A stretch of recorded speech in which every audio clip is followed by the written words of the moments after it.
Janin, l'entraîneur évidemment du CP Fleurier, ici à la patinoire. Cette semaine, on s'occupe des jeunes, des tout jeunes, des très jeunes. Qu'est-ce que tu fais? C'est quoi la mission qu'on t'assigne cette semaine avec ces jeunes? Non, c'est rien de spécial. C'est le club a décidé depuis quelques années de faire une initiation au hockey pendant les vacances scolaires. Donc chaque matin, il y a une possibilité d'apprendre à patiner. Je vais dire plus qu'apprendre à jouer au hockey parce qu'il faut savoir patiner pour pouvoir apprendre à jouer au hockey. Donc 4 fois par semaine, pendant 1 heure de temps, il y a des enfants de tout le Val de Travers qui ont la possibilité d'être ramenés à la patinoire où des patins, casques leur sont prêtés. Et puis nous, on essaye d'animer ça pour qu'ils puissent, à la fin de la semaine, un petit peu se débrouiller par eux-mêmes sur la glace. Donc c'est vrai qu'il y a de tout. Il y a des enfants de 3 à une dizaine d'années qui viennent. Et puis c'est intéressant pour eux d'occuper un petit peu leurs vacances. Tu es l'entraîneur de la première équipe, on a l'impression que c'est un peu la corvée administrative où tu dis voilà, tu n'as pas le choix, on va te mettre des bambins sur la glace et tout. Puis en fait, moi j'ai vu, parce que je suis là toute la semaine avec mon fils Matt, j'ai vu que tu as un engagement incroyable, que tu fais des activités, des parcours, des choses pour les intéresser, avec le puck, avec les ballons, avec les choses. Tu as une motivation extraordinaire, c'est génial ça. Ah, mais le but, c'est pas évident parce que pour moi, tout est naturel dans le hockey. Et là, je suis un peu challengé sur le fait d'essayer de faire bouger les gamins. Ils tombent, ils se relèvent, d'essayer d'animer des petits jeux sans les cannes. Pour moi, le but, c'est qu'ils se déplacent et puis qu'à la fin de la semaine, surtout le premier, qu'ils aient du plaisir, qu'ils reviennent. Après, c'est un peu difficile parce qu'on ne sait jamais quel niveau sera du joueur. On part du principe qu'ils ne savent pas patiner et puis on essaye les faire se déplacer, on essaye qu'ils comprennent qu'il faut de l'équilibre sur les patins, on essaye de faire des petits jeux sous forme de petits concours. Après, c'est aussi difficile à ce stage parce qu'on ne peut pas tout comprendre. Mais après, oui, non, moi je suis très joueur, j'aime être sur la glace. C'est aussi un petit challenge personnel d'essayer de donner à ces jeunes quelques clés pour avancer et pouvoir patiner, même s'ils ne feront pas de hockey plus tard. Je pense que c'est toujours intéressant si, avec l'école ou dans leur loisir, ils viennent à la patinoire et puis ils se rappelleront peut-être de nous qu'on les a dépannés un petit peu, aidés à commencer à patiner. Et puis ça, c'est la motivation. Puis les enfants, dès qu'ils ont le sourire, c'est un retour sur investissement quelque part. Toi, tu as fait une magnifique carrière en tant que joueur, maintenant tu es entraîneur. Moi, je me souviens du petit Sandy Janin, je ne m'en souviens pas personnellement, mais qui a fait ses débuts à la patinoire de Fleurier, hein, c'est ça? Non, ça c'est sûr que je ne me rappelle pas s'il y avait des journées d'initiation, mais nous on cassait la porte si elle était fermée pour venir patiner. On jouait avec une balle, on jouait avec un puck, on jouait avec les grands, avec les petits, on jouait en long, on jouait en large. Il devait éteindre les lumières pour qu'on sorte de là. Donc pour nous, pour moi et beaucoup de copains là, qui viennent aider, donner des coups de main, qui sont encore investis dans le club, parce que ce petit club doit... Moi j'ai entre guillemets le beau rôle, mais toute sa vie de bénévole, sa vie de passionné, et puis c'est comme ça qu'ici on se débrouille. Et puis nous, nous on a tous les souvenirs que c'était Belle-Roche le point de rendez-vous pour le sport, c'était le stade de foot pour aller se distraire si on voulait jouer au foot, c'était une salle de gym si on voulait faire du hockey, c'était une salle de fête si on voulait faire la fête aussi, ça arrive aussi. Non, mais c'est tous les liens qu'on a dans cette région, dans ce club. Et puis si ce club en est là aujourd'hui, c'est beaucoup par des passionnés qui font vivre ce club, donc tous les dirigeants et tout ça. Et moi je me joins un peu à ça sur le domaine sportif et puis j'essaye d'amener le plus que je peux. Après, c'est pas mon expérience avec les petits là de Ligue nationale qui m'amène le plus, mais par contre, c'est une découverte, une expérience. Je dois aussi, au début, maintenant ça fait la 3e année, ça devient un peu encore des habitudes, mais au début, c'est vrai que c'était nouveau. Il faut trouver des idées, il faut essayer. On voit tout de suite les exercices, si ça marche ou ça marche pas. C'est ça qui est, avec les enfants, qui est intéressant. Et puis non, ça marche bien. Et puis on voit que au début, il y avait 5-6 joueurs, là, il y a 20-25 gamins par matin, donc c'est que les gens jouent le jeu. Ils viennent découvrir le hockey quelque part et puis le club met ça gratuitement à disposition et puis ça c'est aussi super. C'est aussi pour nos réservoirs dans le futur, hein, quelque part essayer de rattraper 1 ou 2 par année. On en a quelques-uns qui sont restés de l'année passée, qui font partie des équipes Bambini, Piccolo. Donc après c'est vrai que s'ils commencent vers 9-10 ans, c'est difficile de reprendre le train, mais si on arrive à les rattraper au début, c'est tip top. Magnifique initiative, je te souhaite une belle journée de cours et une bonne continuation. Merci. Dans les jambes que tu as dans la bouche, tu serais déjà champion de vitesse. Allez, maintenant j'espère que tu as quelques bleus, sinon ça veut dire que tu as juste... laisse à la fin. Après une semaine.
Bonjour tout le monde. Bonjour. De nouveau là? Oui. Magnifique.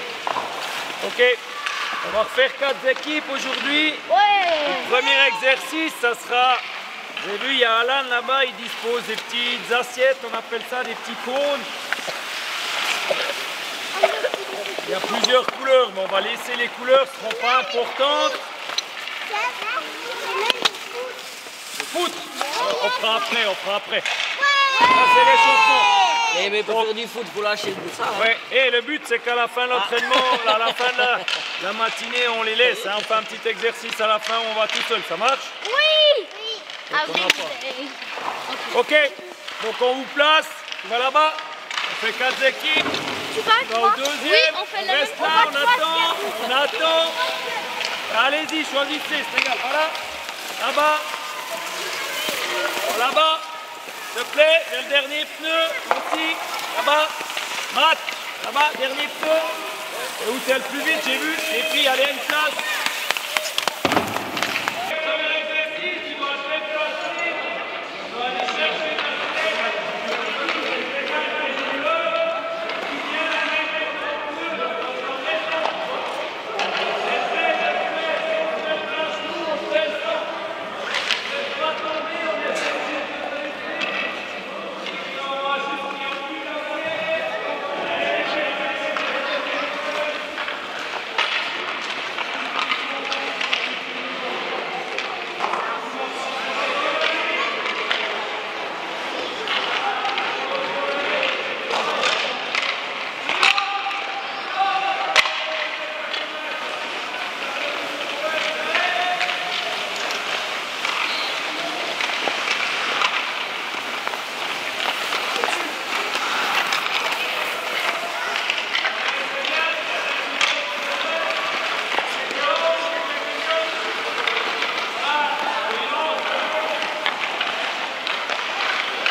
mademoiselle, d'accord? Vous devez marquer sur le pneu là-bas. Et mettre un puck, vous devez pousser le puck et toucher le pneu. Vous deux, vous devez marquer sur les deux pneus là-bas. Ça marche? Avec l'appareil, vous poussez, vous cherchez un puck, puis on y va.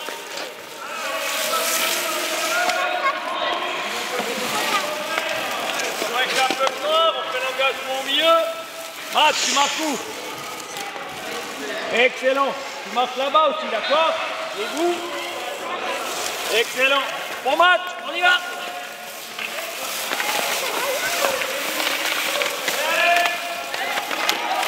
Allez, c'est bien, c'est bien.